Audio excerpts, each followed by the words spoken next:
गुरु अर्जन देव जी नूं आके किसी ने बेनती की, महाराज सच्चे पातशाह किते सुनिया भी एक बीबी ने अपने पति दे नाल सड़ के सती हो गई है। पहले टाइमां विच ऐसा ही हुंदा सी, जदों कोई बंदा मर जांदा सी ना, ਉਹਨੂੰ ਲੋਕੀ ਉਹਦੇ ਨਾਲ ਵਿਚਾਰੀ ਬੀਬੀ ਨੂੰ ਵੀ ਸਾੜ ਦਿੰਦੇ ਸੀ। ਤਦੇ ਹੀ ਬੀਬੀਆਂ ਉਹ ਭਾਵੇਂ ਕਿੰਨਾ ਹੀ ਪੈੜਾ ਹੋਵੇ ਉਹਦੇ ਨਾਂ ਦੇ ਵਰਤ ਰੱਖਦੀਆਂ ਸੀ ਵੀ ਇਹ ਜਿਉਂਦਾ ਰਹੇ। ਉਹਨੂੰ ਪਤਾ ਸੀ ਵੀ ਜੇ ਇਹ ਜਿਉਂਦਾ ਰਹੂਗਾ ਤਾਂ ਮੈਂ ਜਿੰਦਾ ਰਹਿ ਸਕਦੀ ਹਾਂ, ਜੇ ਮਰ ਗਿਆ ਤੇ ਚੁੱਕ ਕੇ ਚਿਖਾ ਤੇ ਮੈਨੂੰ ਸਾੜ ਦੇਣਾ। ਵਰਤ ਵਰਤ ਰੱਖਣੇ ਉੱਥੋਂ ਕੰਮ ਚੱਲਿਆ ਸੀ। ਗੁਰੂ ਘਰ ਵਿੱਚ ਵਰਤ ਵਗੈਰਾ ਰੱਖਣ ਦਾ ਕੋਈ ਵਿਧਾਨ ਨਹੀਂ। ਗੁਰੂ ਘਰ ਵਿੱਚ ਤੇ ਇਹ ਹੈ, ਵਰਤ ਰੱਖਣਾ ਹੈ, ਆਪਣੀ ਜੀਭ ਦਾ ਵਰਤ ਰੱਖੋ। ਇੱਦਾਂ ਹੀ ਨਾ ਜਾਨ ਕੱਢ ਦਿਓ ਵਿਚਾਰੇ ਦੀ। ਉਹਦੀ ਜਦੋਂ ਘਰ ਵਾਲੀ ਕਹਿੰਦੀ ਹੈ ਜੀ ਰੋਟੀ ਖਾ ਲਓ ਛੇਤੀ, ਫਿਰ ਕੋਈ ਗੱਲ ਕਰਨੀ, ਉਦੋਂ ਬਾਅਦ ਉਹਨੂੰ ਰੋਟੀ ਸਵਾਦ ਨਹੀਂ ਲੱਗਦੀ। ਖਾਣ ਤੋਂ ਪਹਿਲਾਂ ਆਖ ਦੇਵੇ ਨਾ ਰੋਟੀ ਖਾ ਲਓ, ਗੱਲ ਕਰਨੀ ਕੋਈ, ਪਹਿਲਾਂ ਹੀ ਖੂਨ ਸੁੱਕ ਜਾਂਦਾ ਉਹਦਾ, ਇਹਨੇ ਗੱਲ ਕੀ ਕਰਨੀ। ਜਾਣੀ ਇੱਦਾਂ ਦੇ ਵਰਤ ਰੱਖੋ, ਜ਼ੁਬਾਨ 'ਤੇ ਵਰਤ ਰੱਖੋ ਜੇ ਰੱਖਣੇ ਆ। ਚੰਗੇ ਮਿੱਠੇ ਮਿੱਠੇ ਬੋਲ ਬੋਲੋ ਅਤੇ ਸੰਜਮ ਅਨੁਸਾਰ ਵਰਤੋ, ਸੰਜਮ ਅਨੁਸਾਰ ਖਾਓ। ਜੀਵਨ ਨੂੰ ਸੰਜਮ ਵਿੱਚ ਲਿਆਉਣਾ ਇਹ ਵਰਤ ਹੈ।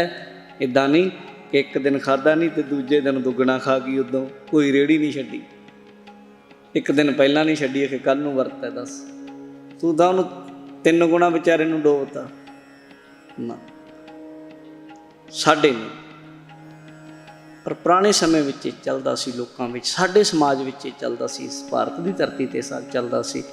ਬੰਦਾ ਮਰ ਗਿਆ ਅਤੇ ਔਰਤ ਨੂੰ ਨਾਲ ਧੱਕੇ ਨਾਲ ਫੂਕ ਦੇਣਾ, ਵਿਚਾਰੀ ਨੂੰ ਕਹਿ ਦੇਣਾ ਜੀ ਸਤੀ ਹੋ ਗਈ। ਗੁਰੂ ਅਰਜਨ ਦੇਵ ਜੀ ਨੂੰ ਵੀ ਕਿਸੇ ਨੇ ਆ ਕੇ ਆਖਿਆ, ਮਹਾਰਾਜ ਕੋਈ ਬੀਬੀ ਆਪਣੇ ਪਤੀ ਨਾਲ ਸੜ ਗਈ, ਸਤੀ ਹੋ ਗਈ। ਅਤੇ ਗੁਰੂ ਅਰਜਨ ਦੇਵ ਮਹਾਰਾਜ ਨੇ ਦੇਖੋ ਫਿਰ ਦੱਸਿਆ ਕੀ ਕਿਹਾ। ਬੜੀ ਸਮਝਣ ਵਾਲੀ ਗੱਲ ਹੈ,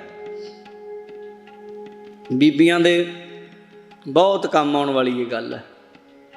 ਕਲਯੁਗ ਮਹਿ ਮਿਲ ਆਏ ਸੰਜੋਗ, ਕਲਯੁਗ ਮਹਿ ਮਿਲ ਆਏ ਸੰਜੋਗ। ਕਹਿੰਦੇ ਪਹਿਲੀ ਗੱਲ ਤਾਂ ਇਹ ਹੈ ਕਲਯੁਗ ਹੈ ਭਾਈ, ਕਲਯੁਗ ਦਾ ਸਮਾਂ। ਇੱਥੇ ਆ ਗਏ, ਮਿਲ ਗਏ ਬੰਦੇ, ਸੰਜੋਗੀ ਹੈ। ਕੋਈ ਪਿਛਲਾ ਕਰਮ ਬੰਦੇ ਦਾ ਹੁੰਦਾ ਹੈ ਕੀਤਾ ਹੋਇਆ, ਪਤੀ ਪਤਨੀ ਬਣ ਗਏ, ਮਾਤਾ ਪਿਤਾ ਬਣ ਗਏ, ਭੈਣ ਭਰਾ ਬਣ ਗਏ, ਧੀ ਪਿਓ ਬਣ ਗਏ। ਇਹ ਸਭ ਸੰਜੋਗਾਂ ਦੀ ਗੱਲ ਹੈ, ਕੋਈ ਪਿੱਛੇ ਕਰਮ ਕੀਤਾ ਹੁੰਦਾ। ਇੱਦਾਂ ਹੀ ਹੈ ਭਾਈ, ਇਹ ਦੋਵੇਂ ਪਤੀ ਪਤਨੀ ਪਿਛਲੇ ਸੰਜੋਗਾਂ ਕਰਕੇ ਬਣ ਗਏ, ਬਣ ਆਏ। ਜਿਚਰ ਆਗਿਆ ਤਿਚਰ ਭੋਗੈ ਭੋਗ। ਜਿੰਨਾ ਚਿਰ ਇਹਨਾਂ ਦੇ ਹੁਣ ਪਿਛਲੇ ਸੰਜੋਗ ਸਾਥ ਦਿੰਦੇ ਆ, ਪਰਮੇਸ਼ਰ ਨੇ ਉਨੀ ਆਗਿਆ ਦਿੱਤੀ ਹੋਈ ਹੈ, ਉਤਨਾ ਸਮਾਂ ਇਕੱਠੇ ਰਹਿ ਕੇ ਦੁਨੀਆ ਦੇ ਭੋਗ ਪਦਾਰਥਾਂ ਨੂੰ ਭੋਗਦੇ ਆ, ਇਕੱਠੇ ਖਾਂਦੇ ਪੀਂਦੇ ਖੇਡਦੇ ਮੌਜਾਂ ਮਾਣਦੇ ਆ।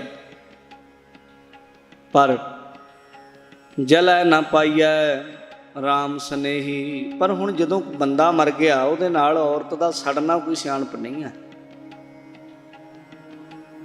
ਬੰਦਾ ਮਰ ਗਿਆ, ਔਰਤ ਦਾ ਕੀ ਕਸੂਰ ਹੈ ਉਹਨੂੰ ਸਾੜ ਦੇਵੇ ਉਹਦੇ ਨਾਲ, ਜਾਂ ਔਰਤ ਮਰ ਗਈ ਬੰਦੇ ਦਾ ਕੀ ਕਸੂਰ ਹੈ। ਬੰਦਾ ਤਾਂ ਕਦੇ ਸੜਿਆ ਨਹੀਂ ਖੈਰ ਔਰਤ ਦੇ ਨਾਲ। ਔਰਤਾਂ ਹੀ ਕੁਰਬਾਨੀਆਂ ਦਿੰਦੀਆਂ ਆਈਆਂ, ਜੁਗਾਂ ਜੁਗਾਂ ਤੋਂ ਸੜਦੀਆਂ ਆਈਆਂ। ਤਾਂ ਹੀ ਮੈਨੂੰ ਲੱਗਦਾ ਹੁਣ ਬਦਲੇ ਲੈ ਰਹੀਆਂ ਨੇ ਬੰਦਿਆਂ ਤੋਂ। ਜਿੱਥੇ ਕਿਤੇ ਗੱਲ ਹੁੰਦੀ ਫਿਰ ਵੱਟ ਕੱਢ ਦਿੰਦੀਆਂ ਤੜਕੇ। ਪਹਿਲਾਂ ਬੀਬੀਆਂ ਦੀ ਸੁਣਨ ਨੂੰ ਮਿਲਦੀ ਸੀ ਰਾਮ ਕਹਾਣੀ ਵਿਥਿਆ ਵੀ ਮੈਂ ਤੰਗ ਹੁੰਦੀ ਹਾਂ। ਹੁਣ ਭਾਈਆਂ ਦੀ ਸੁਣਨ ਨੂੰ ਮਿਲਦੀ ਆ, ਵਿਚਾਰੇ ਉਹ ਕਹਿੰਦੇ ਬੜੇ ਤੰਗ ਆ। ਨਹੀਂ, ਗੁਰੂ ਘਰ ਦੀਆਂ ਨਾ ਬੱਚੀਆਂ ਘਰ ਵਾਲਿਆਂ ਨੂੰ ਤੰਗ ਕਰਦੀਆਂ, ਨਾ ਬੱਚੇ ਘਰ ਵਾਲੀਆਂ ਨੂੰ ਆਪਣੀਆਂ ਪਤਨੀਆਂ ਨੂੰ ਤੰਗ ਕਰਦੇ। ਸਿਆਣੇ ਬਣ ਕੇ ਰਹੀਦਾ। ਮੈਨੂੰ ਪਤਾ ਮੇਰਾ ਕਹਿਣ ਦਾ ਫਰਜ਼ ਹੈ, ਮੰਨਣੀ ਤਾਂ ਤੁਸੀਂ ਆਪਣੀ ਮਰਜ਼ੀ, ਕਰਨੀ ਤਾਂ ਆਪਣੀ ਮਰਜ਼ੀ ਹੈ। ਪਰ ਸੱਚੀ ਗੱਲ ਇਹ ਹੈ, ਗੁਰੂ ਨਾਨਕ ਦੀਆਂ ਧੀਆਂ, ਗੁਰੂ ਗੋਬਿੰਦ ਸਿੰਘ ਦੀਆਂ ਬੱਚੀਆਂ ਬੜੀਆਂ ਸੰਸਕਾਰੀ ਹੁੰਦੀਆਂ। ਗੁਰੂ ਨਾਨਕ ਦੇ ਗੁਰੂ ਘਰ ਦੇ ਪੁੱਤਰ ਵੀ ਬੜੇ ਸੰਸਕਾਰੀ ਹੁੰਦੇ, ਬੜੇ ਚੰਗੇ ਹੁੰਦੇ। ਉਹ ਤੰਗ ਨਹੀਂ ਕਰਦੇ ਕਿਸੇ ਲੜਕੀ ਨੂੰ। ਚਲੋ ਕਹਿ ਦੇਵਾਂ ਮੈਂ ਤੁਹਾਨੂੰ, ਜਿੱਥੇ ਮੈਨੂੰ ਵੀ ਪਤਾ ਵੀ ਤੰਗ ਤੁਹਾਡੇ ਤੋਂ ਕੌਣ ਹੁੰਦੀ ਅਗਲੀ। ਹੁਣ ਨਹੀਂ, ਹੁਣ ਸਮੇਂ ਬਹੁਤ ਗਾਹਾਂ ਲੱਥ ਗਏ। ਪੰਜਾਬ ਵਿੱਚ ਨਹੀਂ। ਹੁਣ ਤੇ ਇੰਨੇ ਲੱਥ ਗਏ, ਇੰਨੇ ਅੱਗੇ ਲੱਦ ਗਏ ਸਮੇਂ ਕਿ ਹੱਥ ਜੋੜ ਜੋੜ ਰੱਖਣੀਆਂ ਪੈਂਦੀਆਂ। ਵੱਡੇ ਵੱਡੇ ਘਰਾਂ ਵਾਲੇ ਹੱਥ ਜੋੜ ਜੋੜ ਬਸ ਰਹਿਣ ਦਿਓ, ਨਾ ਜਲੂਸ ਕੱਢੋ ਘਰ ਦਾ, ਕਿਉਂਕਿ ਗੱਲਾਂ ਹੀ ਕੁਝ ਐਸੀਆਂ ਹੋ ਗਈਆਂ। ਪਰ ਪਹਿਲਾਂ ਵਾਲੇ ਸਮੇਂ ਵੇਖੋ ਕੈਸੇ ਸਨ ਗੁਰਮੁਖੋ। ਬੰਦਾ ਮਰ ਗਿਆ, ਔਰਤ ਨੂੰ ਧੱਕੇ ਨਾਲ ਅੱਗ 'ਚ ਬਿਠਾ ਦੇਣਾ, ਲੱਕੜਾਂ ਤੇ, ਚਿਖਾ ਤੇ, ਐ ਸਮਝਣਾ ਮੰਨੋ ਕੋਈ ਚੀਜ਼ ਹੋਵੇ, ਜਿਵੇਂ ਲੱਕੜ ਦੀ ਚੀਜ਼ ਹੋਵੇ, ਪੱਥਰ ਦੀ ਕੋਈ ਪਤਾ ਨਹੀਂ ਮੂਰਤ ਹੋਵੇ, ਉਹਦੇ ਦਰਦ ਨੂੰ ਨਾ ਸਮਝਣਾ। ਗੁਰੂ ਮਹਾਰਾਜ ਸੱਚੇ ਪਾਤਸ਼ਾਹ ਕਹਿੰਦੇ ਜਲੈ ਨਾ ਪਾਈਆ ਰਾਮ ਸਨੇਹੀ, ਵਿਚਾਰੀ ਨੂੰ ਸਾੜ ਦੋਗੇ ਇੱਦਾਂ ਰੱਬ ਮਿਲ ਜਾਊਗਾ ਉਹਨੂੰ। ਅਖੇ ਸਤੀ ਹੋ ਗਈ, ਸੜਨ ਨਾਲ ਅੱਗ ਵਿੱਚ ਪਤੀ ਦੇ ਨਾਲ ਸੜ ਜਾਣ ਨਾਲ ਪਰਮਾਤਮਾ ਨਹੀਂ ਮਿਲਦਾ। ਕਿਰਤ ਸੰਜੋਗ ਸਤੀ ਉੱਠ ਹੋਈ। ਬੀਬੀਆਂ ਕਹਿੰਦੀਆਂ ਨੇ ਕੀ ਗੱਲ ਘਰ ਵਾਲੀ ਨੂੰ ਨਹੀਂ ਦੇਵੀ ਸਮਝ ਸਕਦਾ। ਹੁਣ ਤੇ ਇਹ ਗੱਲ ਕਹਿਣੀ, ਮੈਂ ਤੇ ਹੁਣੇ ਬੇਨਤੀ ਕਰਦਾ ਹੁੰਨਾ ਵੀ ਭਾਈ ਪਤੀ ਨੂੰ ਰਾਮ ਸਮਝੋ, ਪਰ ਪਤੀਆਂ ਨੂੰ ਵੀ ਬੇਨਤੀ ਕਰਦਾ, ਬੀਬੀਆਂ ਨੂੰ, ਪਤਨੀਆਂ ਨੂੰ ਸੀਤਾ ਸਮਝਿਆ ਕਰੋ ਘੱਟੋ ਘੱਟ। ਬਈ ਮਾਤਾ ਤਾਂ ਨਹੀਂ ਸਮਝਣਾ, ਜਿਵੇਂ ਸੀਤਾ ਮਾਤਾ ਨੂੰ ਸ਼੍ਰੀ ਰਾਮ ਚੰਦਰ ਆਦਰ ਦਿੰਦੇ ਸਨ, ਉਸ ਤਰੀਕੇ ਆਦਰ ਦਿਓ। ਮੈਂ ਤਾਂ ਸਮਝਦਾ ਇੱਕ ਦੂਜੇ ਦੇ ਬਰਾਬਰ ਆਦਰ ਕਰੋ। ਪਰ ਪਤੀ ਦਾ ਕੰਮ ਹੈ ਕੰਮਕਾਰ ਕਰਨਾ, ਕਿਰਤ ਵਿਰਤ ਧਰਮ ਦੀ ਕਰਨੀ, ਮਿਹਨਤ ਕਰਨੀ, ਅਤੇ ਪਤਨੀ ਦਾ ਕੰਮ ਹੈ ਕਿ ਸੀਲ ਸੰਜਮ ਵਿੱਚ ਰਹਿਣਾ, ਨਿਮਰਤਾ ਵਿੱਚ ਰਹਿਣਾ, ਆਗਿਆ ਮੰਨਣੀ। ਜਿਹੜੀ ਇੱਦਾਂ ਕਰੇਗੀ, ਮਹਾਰਾਜ ਸਾਹਿਬ ਕਹਿੰਦੇ ਭਾਈ ਉਹਨੂੰ ਦੁੱਖ ਨਹੀਂ। ਕਹੋ ਨਾਨਕ ਜਿਨ ਪ੍ਰਿਓ ਪਰਮੇਸ਼ਰ ਕਰ ਜਾਣੇ ਆ। ਜਿਸ ਔਰਤ ਨੇ ਪਤੀ ਨੂੰ ਪਰਮੇਸ਼ਰ ਦੀ ਤਰ੍ਹਾਂ ਜਾਣਿਆ, ਸਤਿਕਾਰ ਕੀਤਾ, ਜਦ ਪਰਮੇਸ਼ਰ ਨੂੰ ਆਪਣਾ ਪਤੀ ਬਣਾ ਲਿਆ, ਇਹ ਵੀ ਗੱਲ ਅਰਥ ਕੀਤਾ ਜਾਂਦਾ। ਕਹਿੰਦੇ ਧੰਨ ਸਤੀ ਦਰਗਹਿ ਪਰਵਾਨਿਆ। ਉਹ ਬੀਬੀ ਸਤੀ ਹੈ, ਭਾਵੇਂ ਜੀਵਨ 'ਚ ਇਕੱਠੇ 5 ਸਾਲ ਰਹੇ, 10 ਸਾਲ ਰਹੇ, 20 ਸਾਲ ਰਹੇ, 50 ਸਾਲ ਰਹੇ।